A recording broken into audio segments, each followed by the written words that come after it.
Rusiyanın Ləkit kəndində ta qədim zamanlarda mövcud olan dadına doyulmayan niqozin fındıq, bal və döyülmüş qoz ləpəsindən hazırlanır.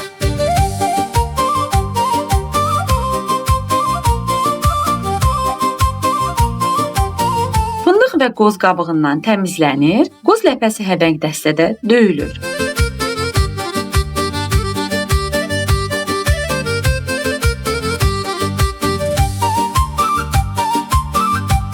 Ocağa qoyulmuş tavaya bal və onunla eyni nisbətdə su əlavə edilərək qaynadılır.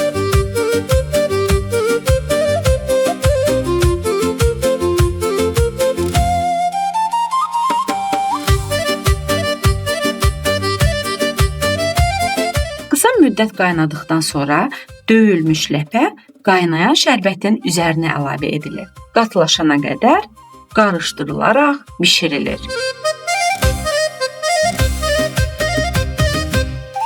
Şərbəti qatılaşdırmaq üçün azca şəkər əlavə oluna bilər. Ləpə qaynayan şərbətə əlavə edilərkən ocağın atəşi azaldılmalı və va modda bişməlidir. Bu təam ocaqdan tam bərkiməmiş, duru halda götürülür. Çünki o kənarda soyuduqca bərkiyir. Bişirilmiş məhlul məcməyidə yayılaraq soyudulur. Xırda kəsilir, formaya salınır və hər birinin üzərinə fındıq ləpəsi qoyulur.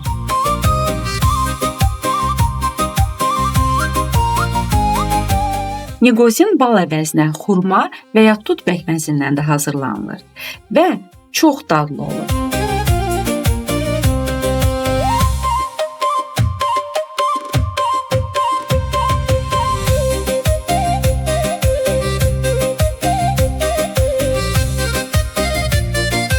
Pəkməz ilə hazırlanan niqozin kiçik hissələrə bölünüb, formaya salındıqdan sonra üstünə əzilmiş fındıq səpilir. Niqozin uşaq və böyüklərdə immun sistemini yaxşılaşdırır və yaddaşı möhkəmləndirir.